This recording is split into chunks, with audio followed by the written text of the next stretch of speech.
It looked like the trip of a lifetime, a wholesome cultural exchange wrapped in snow and northern lights. We watched the Johnston family pack their bags, bundle up in winter gear, and fly across the world to Finland. On the surface, it was heartwarming. They were reuniting with their beloved former exchange student, Juice. They were there to learn about his life, experience the Finnish sauna culture, and bond as an international family unit. The cameras captured the smiles, the sled rides, and the laughter. But what if I told you that the footage you saw on TLC was a carefully constructed mask? What if the Johnstons' trip to Finland was a lie? According to new theories and reports circulating behind the scenes, they weren't there for a vacation. They were there on a desperate, high-stakes mission to manage a crisis that threatened to expose the entire family. The snow may have been real, but the smiles? Those might have been the most expensive special effects of the entire season. Before we peel back the layers of this frozen cover-up and reveal the dark secret allegedly hiding behind that reunion, I need you to do something for me. If you want to support real, unfiltered investigations into reality TV's biggest secrets, go ahead and hit that like button right now. And if you haven't already, subscribe to the channel and turn on notifications. You are not going to want to miss what we have uncovered about the network's involvement in this scandal. Let's start with the narrative they fed us. For weeks, the show hyped up this grand adventure. The storyline was simple and sweet. The Johnstons missed Juice. Juice missed the Johnstons.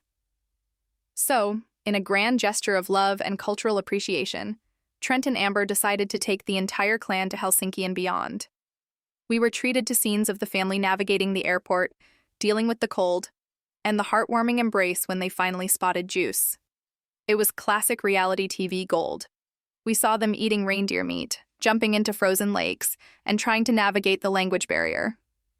It was framed as the ultimate family holiday, a testament to how close-knit the Johnstons are, willing to travel 4,000 miles just to see a friend. It was designed to make you feel good. It was designed to make you think, wow, look how much they care about this kid. But that is exactly why you need to be suspicious. When reality TV tries this hard to sell you on how wholesome a moment is, it's usually because they are trying to distract you from what is happening just out of frame. You have to look at the logistics of this trip to understand why the official story starts to crumble. Let's talk about money. Finland is not a budget destination. It is consistently ranked as one of the most expensive countries in the world. A simple coffee can set you back a small fortune, let alone hotels, food, and travel for a group of that size. We are talking about Trent, Amber, Jonah, Elizabeth, Anna, Alex, Emma, and even Brice. That is not a cheap family getaway. That is a logistical nightmare with a price tag that could easily rival a down payment on a house. We know the Johnstons do well for themselves, but this level of expenditure for a casual visit? It doesn't add up. Financial experts who analyze reality TV production budgets have pointed out that trips of this magnitude are rarely, if ever, paid for by the families themselves. This was a production trip. TLC footed the bill. But networks don't spend hundreds of thousands of dollars just because it would be nice to see Juice again. They spend money when there is a return on investment, or more importantly, when there is an asset to protect. Why would the network fly 9 people across the Atlantic in the middle of winter? Was it really just for content? Or was the content the excuse? Think about it.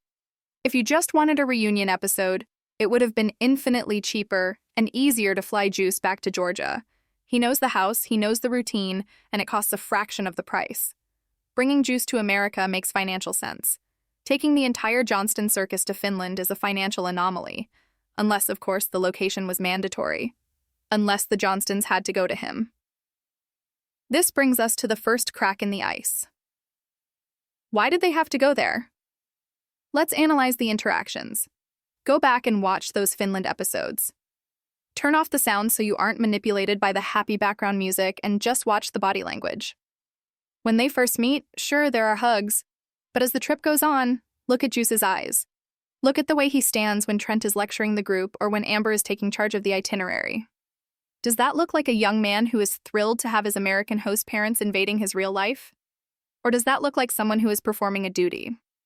There are moments of deep, palpable tension that the editors tried to cut around. Awkward silences disguised as cultural misunderstandings. There is a theory gaining traction that Juice was not entirely comfortable with this visit. In fact, some eagle-eyed viewers noticed that Juice often looked at the camera crew, almost as if he was checking to see if he was doing the right thing. It wasn't the relaxed vibe of a kid showing his friends around his hometown. It felt stiff. It felt rehearsed. And there is a very specific reason for that. When Juice left America the first time, the narrative was that he had a great time. But rumors have been swirling on Finnish message boards and deep in the reality TV forums that Juice's return to Finland wasn't all sunshine and rainbows. Imagine being a teenager, coming to America, and being thrown into a household that is not only filming a TV show, but is run by two parents known for their strict, controlling, and often overwhelming parenting style. We have seen how Trent and Amber treat their own adult children. We have seen the tracking apps, the constant monitoring, the lectures. Now imagine being a foreign exchange student stuck in that dynamic. The rumor is that when Juice got back to Finland, he started talking. Not to the press, initially, but to friends, to my family. Maybe he let slip that the loving home was actually a high-pressure set. Maybe he mentioned that things were scripted, or that Trent was difficult to live with. In the age of social media, nothing stays private for long.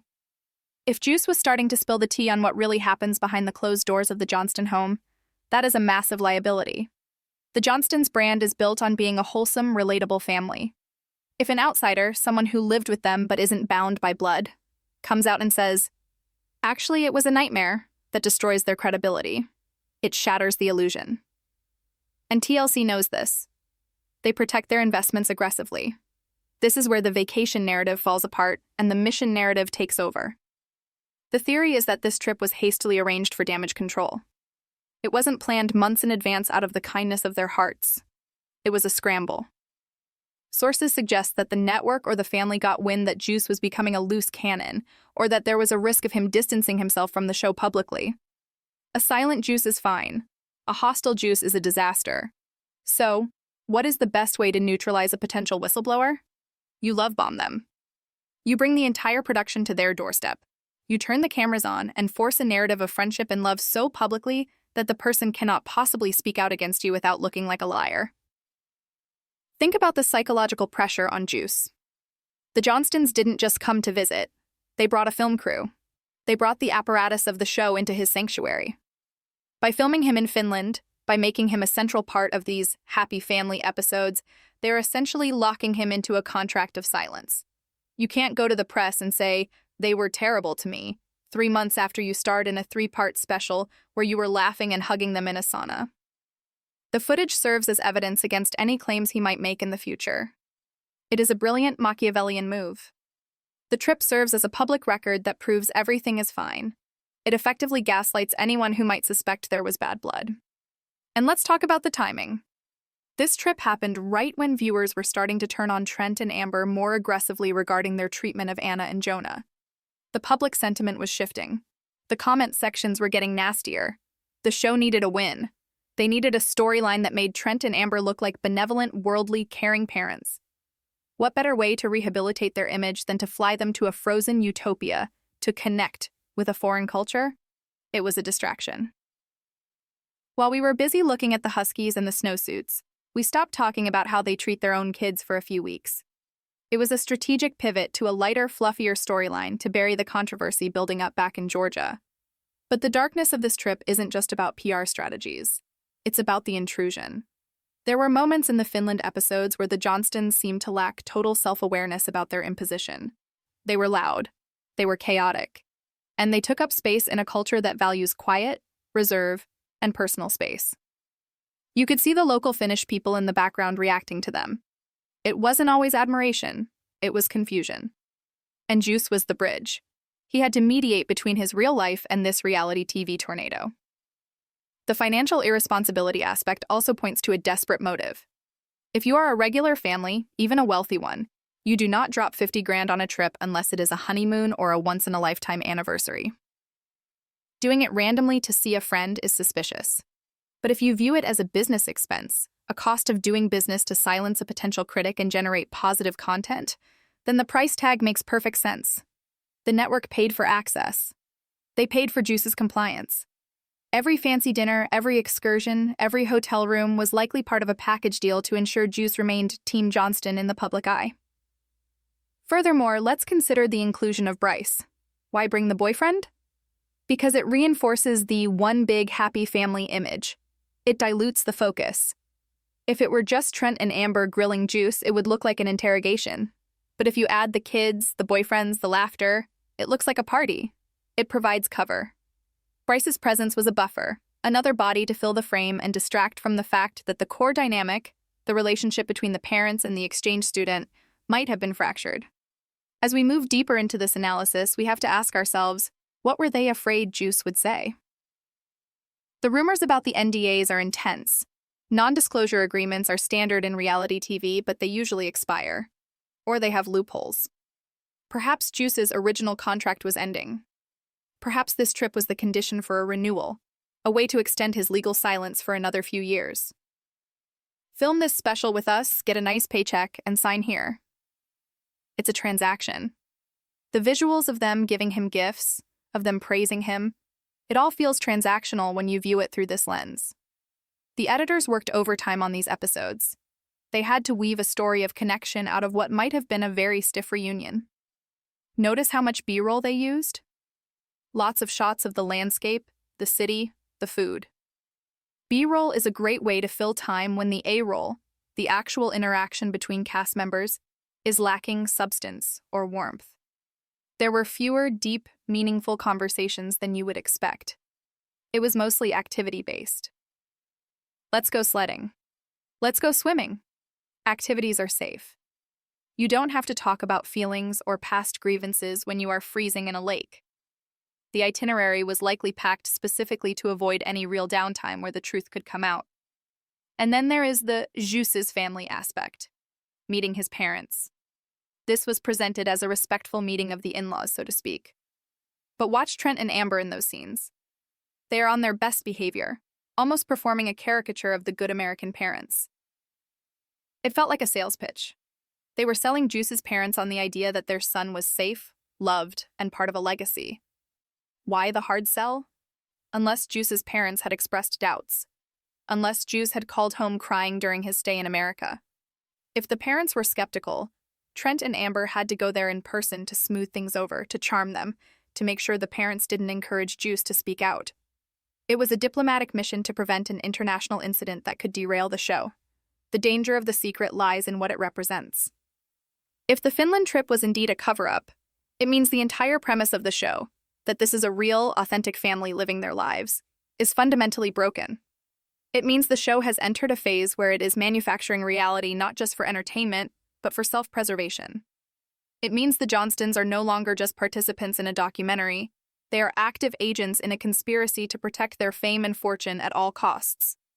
Maybe the Juice loves us narrative was pushed so hard because they knew the Juice hates us story was about to leak. In the world of PR, you always want to be the first one to speak. By airing the Finland trip, they set the baseline. Look how happy they are. Now, if anyone says otherwise, the audience is confused. But we saw them in Finland. They were having fun. The footage inoculates the audience against the truth. It is a powerful weapon. We are just scratching the surface of this frozen deception. The money, the awkwardness, the timing, it all points to something sinister. But the real smoking gun, the piece of evidence that ties this all together, is something that happened off camera, something that only insiders are whispering about. It involves a conversation that allegedly took place between Trent and a producer right before the trip was booked. A conversation about containment. A conversation about doing whatever it takes to keep the Juice storyline positive. There are reports that the decision to go to Finland wasn't made by the family at all. It was a directive from the top, a mandate. You are going to Finland, and you are going to fix this. That changes everything. It turns a family vacation into a corporate assignment. It turns the smiles into uniforms. It turns the laughter into a contractual obligation. Think about the psychological toll on the kids. Jonah, Anna, Elizabeth, Alex, Emma. They are dragged along on this charade. They have to play their parts. They have to act excited to be in sub-zero temperatures, not because they want to travel, but because the show demands it. It reinforces the idea that their lives do not belong to them. They are props in the Trent and Amber show. And now, they are props in the international cleanup operation. Did they even want to go? Or was it presented as, we are going, end of discussion? Given the control Trent and Amber exert, it is highly likely the kids had zero say in this vacation. And what about the aftermath?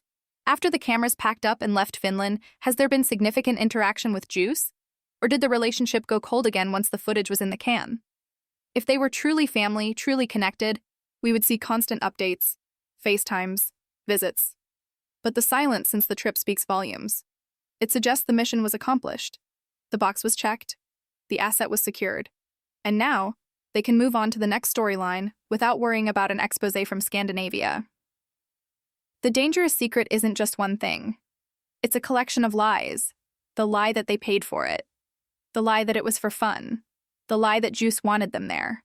The lie that everything is perfect. When you pile that many lies on top of each other, eventually the weight causes the floor to collapse. And we are standing on the edge of that collapse right now.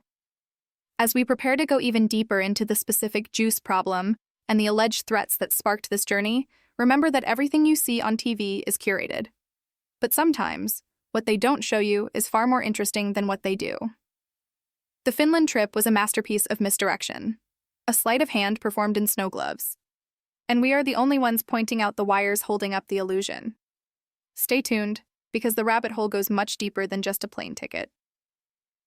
We need to talk about what happened when the cameras stopped rolling in Helsinki, and the alleged ultimatum that was delivered in the dead of the Nordic night. We need to talk about the Whisper Network. Before the Johnstons ever set foot in the airport to head to Helsinki, there was noise. Not the kind of noise you hear on social media, but the kind of noise that happens in boardrooms and legal offices. The theory, and I want to stress that this is a theory based on insider chatter, is that the Juice problem had escalated to a code red. We have heard reports that after Juice returned to Finland following his exchange program, the communication didn't just drift apart, it allegedly turned sour.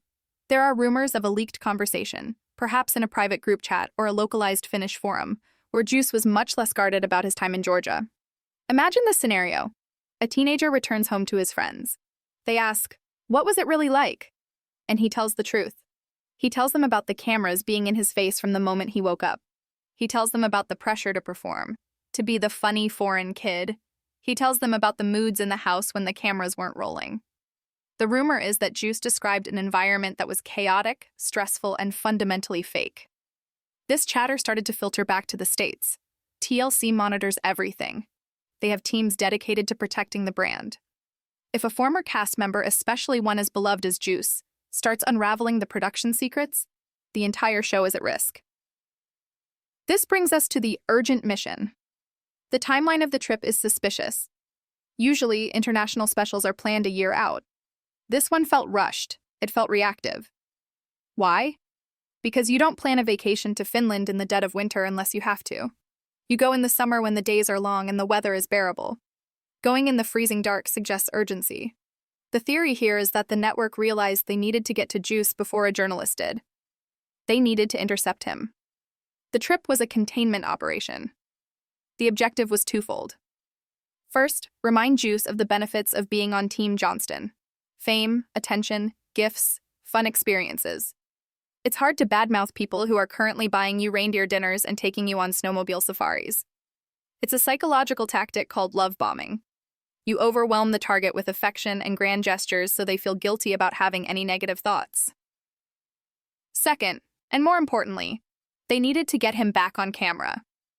This is the most diabolical part of the theory. By filming a reunion special, they were creating a contemporary document of consent. If Juice is on camera smiling, hugging Trent, and saying, "I missed you," that footage becomes a shield. If, 6 months later, a story breaks where Juice claims he was mistreated, TLC can simply release the Finland tapes and say, "Look, he loves them. He was just vacationing with them." This story is false. The entire special serves as a witness for the defense. It is hours of footage designed to discredit any future whistleblower attempts. It was a business trip disguised as a holiday, and Juice was the unwitting signee of a visual contract. Let's look at the proof in the editing. There is a specific scene that theorists point to, the moment they arrive at Juice's house. Watch the door open. Watch the initial reaction. It's polite. It's Finnish. But is it warm? Some language experts who have reviewed the footage suggest that Juice's posture is defensive. He crosses his arms. He steps back. He lets them enter his space, but he doesn't invite them in emotionally. And look at the camera placement. The crew is already inside. They had already set up the lights. This means the surprise reunion was staged. Juice knew they were coming, obviously, but the staging of it stripped away any genuine emotion. He was hitting a mark. He was performing a scene. The awkwardness with Juice wasn't just cultural. It was the friction of a young man realizing he is trapped in a storyline he thought he had escaped. He thought his contract was done when he left Georgia. But the Johnstons followed him. They chased him across the ocean to drag him back into the narrative. There are moments during the trip where Juice looks exhausted. Not jet-lagged, but spiritually drained. Dealing with Trent's constant jokes, Amber's micromanaging of the schedule, and the producers prompting him to act excited about the snow, it's a lot. And we have to address the money as a bribe concept.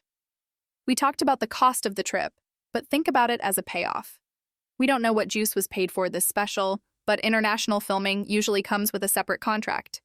Did TLC cut Juice a fat check to film these episodes? A check that came with a strict, renewed, non-disclosure agreement? It is highly probable. The vacation was the transaction.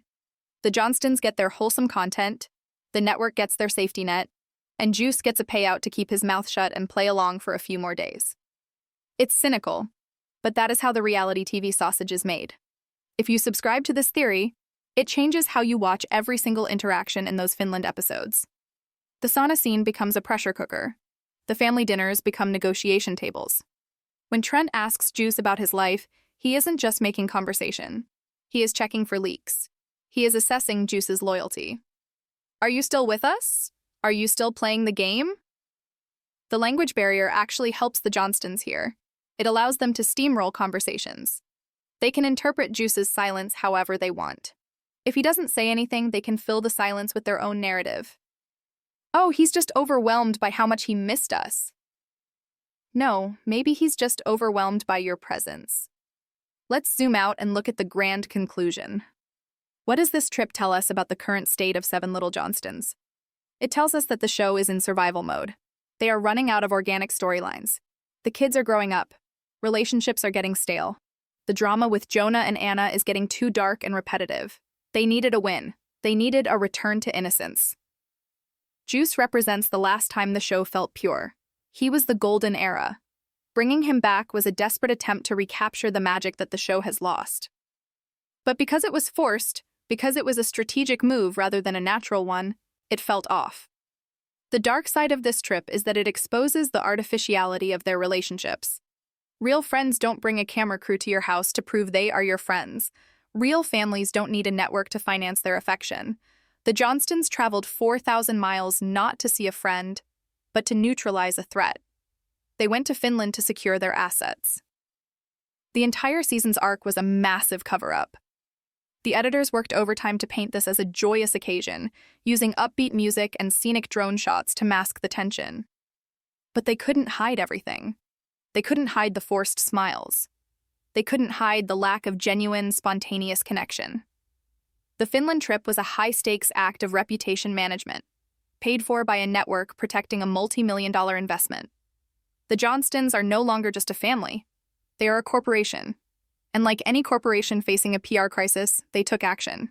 They deployed their resources. They managed the narrative. They flew to the source of the problem and smoothed it over with cash and cameras. The vacation wasn't real. It was a business merger. It was a settlement. And we, the audience, were sold the lie that it was love. So the next time you see a clip of the Johnstons frolicking in the snow, remember what might be lurking just out of frame. Remember the lawyers, remember the contracts, remember the panic that likely fueled that flight. The snow in Finland is white and pure, but the reason the Johnstons were there? That is dark, murky, and incredibly calculating. This investigation is far from over. As more insiders come forward, and as we analyze the timeline of events surrounding the airing of these episodes, the picture becomes clearer. The Johnstons didn't flee to Finland for a holiday. They fled to Finland to save their show. And the sad part is, Juice was just a pawn in their game of reality TV chess. He was the piece they needed to capture to keep the king and queen safe on their throne. Now, I want to hear from you. Do you buy the official story? Do you think they just missed him? Or does the crisis management theory make more sense to you given the insane cost and the awkward vibes? Look at the footage yourself and tell me in the comments if you see the tension I'm talking about. Don't forget to like this video if you want us to keep digging into the secrets TLC doesn't want you to know. We are watching, we are analyzing, and we are not afraid to tell the truth about the darker side of reality TV. Subscribe and stay tuned because the next investigation is going to hit even closer to home.